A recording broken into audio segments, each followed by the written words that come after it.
Libro segundo de Moisés. Éxodo. Capítulo 26. Harás el tabernáculo de 10 cortinas de lino torcido, azul, púrpura y carmesí, y lo harás con querubines de obra primorosa. La longitud de una cortina de 28 codos, y la anchura de la misma cortina de 4 codos. Todas las cortinas tendrán una misma medida. 5 cortinas estarán unidas una con la otra, y las otras 5 cortinas unidas una con la otra. Y harás las alas de azul en la orilla de la última cortina de la primera unión. Lo mismo harás en la orilla de la cortina de la segunda unión. 50 lazadas harás en la primera cortina, y 50 lazadas harás en la orilla de la cortina que está en la segunda unión. Las lazadas estarán contrapuestas la una a la otra. Harás también 50 corchetes de oro, con los cuales enlazarás las cortinas la una con la otra, y se formará un tabernáculo. Harás asimismo cortinas de pelo de cabra para una cubierta sobre el tabernáculo. 11 cortinas harás. La longitud de cada cortina será de 30 codos, y la anchura de cada cortina de 4 codos. Una misma medida tendrán las 11 cortinas. Y unirás 5 cortinas aparte, y las otras 6 cortinas aparte, y doblarás la sexta cortina en el frente del tabernáculo. Y harás 50 lazadas en la orilla de la cortina, al borde en la unión, y 50 lazadas en la orilla de la cortina de la segunda unión. Harás asimismo 50 corchetes de bronce, los cuales meterás por las lazadas, y enlazarás las uniones para que se haga una sola cubierta. Y la parte que sobra en las cortinas de la tienda, la mitad de la cortina que sobra, colgará a espaldas del tabernáculo. Y un codo de un lado y otro codo del otro lado, que sobra a lo largo de las cortinas de la tienda, colgará sobre los lados del tabernáculo a un lado y al otro para cubrirlo. Harás también a la tienda una cubierta de pieles de carneros teñidas de rojo y una cubierta de pieles de tejones encima. Y harás para el tabernáculo tablas de madera de acacia que estén derechas. La longitud de cada tabla será de 10 codos, y de codo y medio la anchura. 2 espigas tendrá cada tabla, para unirlas una con otra. Así harás todas las tablas del tabernáculo. Harás pues las tablas del tabernáculo, 20 tablas al lado del mediodía, al sur. Y harás 40 basas de plata debajo de las 20 tablas, 2 basas debajo de una tabla para sus 2 espigas, y 2 basas debajo de otra tabla para sus 2 espigas. Y al otro lado del tabernáculo, al lado del norte, 20 tablas. Y sus 40 basas de plata, 2 basas debajo de una tabla, y 2 basas debajo de otra tabla. Y para el lado posterior del tabernáculo, al occidente, harás 6 tablas. Harás además 2 tablas para las esquinas del tabernáculo en los 2 ángulos posteriores, las cuales se unirán desde abajo, y asimismo se juntarán por su alto con un gozne. Así será con las otras 2, serán para las 2 esquinas.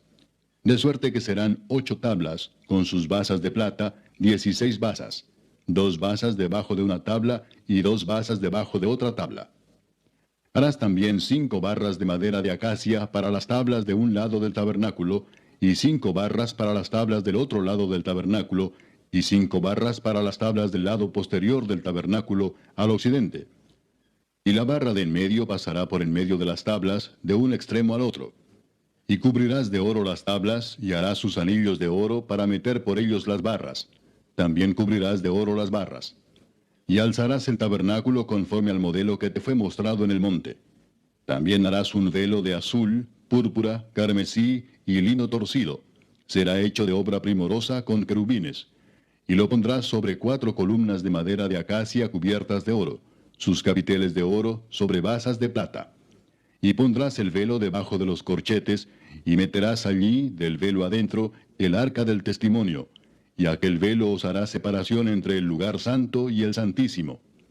Pondrás el propiciatorio sobre el arca del testimonio en el lugar santísimo, y pondrás la mesa fuera del velo, y el candelero enfrente de la mesa, al lado sur del tabernáculo, y pondrás la mesa al lado del norte. Harás para la puerta del tabernáculo una cortina de azul, púrpura, carmesí y lino torcido, obra de recamador. Y harás para la cortina 5 columnas de madera de acacia, las cuales cubrirás de oro con sus capiteles de oro, y fundirás 5 basas de bronce para ellas. El libro de los Proverbios, capítulo 2. Hijo mío, si recibieres mis palabras, y mis mandamientos guardares dentro de ti, haciendo estar atento tu oído a la sabiduría, si inclinares tu corazón a la prudencia, si clamares a la inteligencia, y a la prudencia dieres tu voz, si como la plata la buscares, y la escudriñares como a tesoros, entonces entenderás el temor de Jehová, y hallarás el conocimiento de Dios. Porque Jehová da la sabiduría, y de su boca viene el conocimiento y la inteligencia. Él provee de sana sabiduría a los rectos, es escudo a los que caminan rectamente. Es el que guarda las veredas del juicio y preserva el camino de sus santos. Entonces entenderás justicia, juicio y equidad y todo buen camino. Cuando la sabiduría entrar en tu corazón y la ciencia fuere grata a tu alma, la discreción te guardará. Te preservará la inteligencia para librarte del mal camino, de los hombres que hablan perversidades, que dejan los caminos derechos para andar por sendas tenebrosas, que se alegran haciendo el mal, que se huelgan en las perversidades del vicio, cuyas veredas son torcidas y torcidos sus caminos. Serás librado de la mujer extraña, de la ajena que halaga con sus palabras, la cual abandona al compañero de su juventud y se olvida del pacto de su Dios. Por lo cual su casa está inclinada a la muerte y sus veredas hacia los muertos. Todos los que a ella se lleguen no volverán ni seguirán otra vez los senderos de la vida. Así andarás por el camino de los buenos y seguirás las veredas de los justos, porque los rectos habitarán la tierra y los perfectos permanecerán en ella. Mas los impíos serán cortados de la tierra, y los prevaricadores serán de ella desarraigados. El Santo Evangelio según San Juan, capítulo 5. Después de estas cosas había una fiesta de los judíos, y subió Jesús a Jerusalén. Y hay en Jerusalén, cerca de la puerta de las ovejas, un estanque llamado en hebreo Betesda, el cual tiene 5 pórticos. En estos yacía una multitud de enfermos, ciegos, cojos y paralíticos, que esperaban el movimiento del agua. Porque un ángel descendía de tiempo en tiempo al estanque y agitaba el agua. Y el que primero descendía al estanque después del movimiento del agua, quedaba sano de cualquier enfermedad que tuviese. Y había allí un hombre que hacía 38 años que estaba enfermo. Cuando Jesús lo vio acostado y supo que llevaba ya mucho tiempo así, le dijo, ¿quieres ser sano? Señor, le respondió el enfermo, no tengo quien me mete en el estanque cuando se agita el agua, y entre tanto que yo voy, otro desciende antes que yo. Jesús le dijo, levántate, toma tu lecho y anda. Y al instante aquel hombre fue sanado y tomó su lecho y anduvo.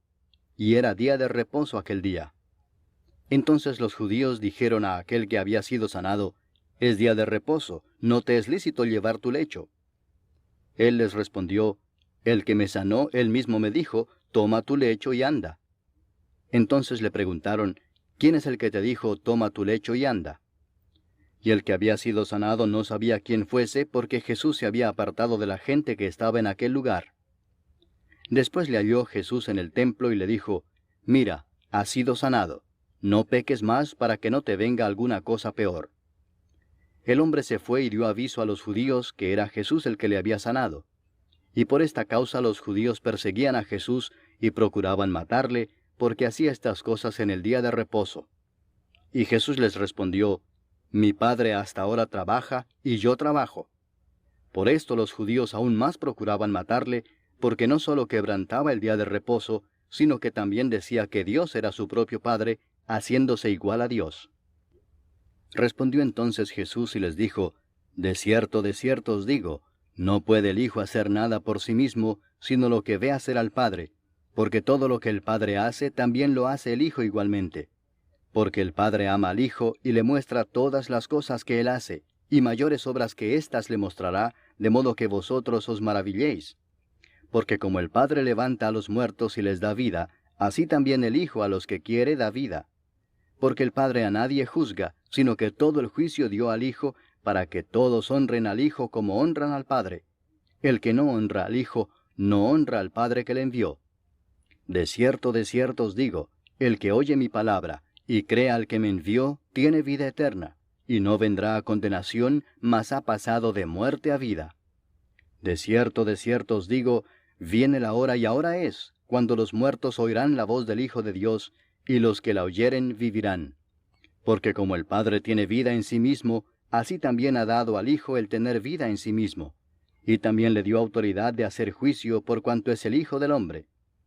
No os maravilléis de esto, porque vendrá hora cuando todos los que están en los sepulcros oirán su voz, y los que hicieron lo bueno saldrán a resurrección de vida, mas los que hicieron lo malo a resurrección de condenación.